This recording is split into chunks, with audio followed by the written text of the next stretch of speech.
纵观武备了一生，除了害人，就是在害人的路上。他临死前还能见过自己的亲儿子和大哥哥，也算他的造化。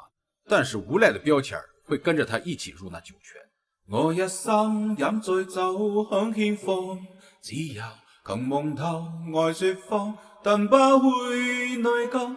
遇過很多的喪友，何得貪生厭舊，只欠過一個女人。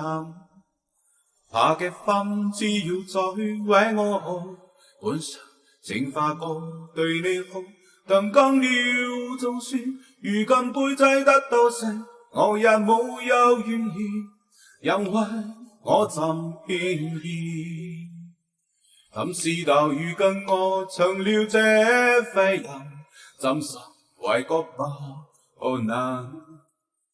既然我已不能解過自身，那我就先走一程。安排好贝勒爺的後事。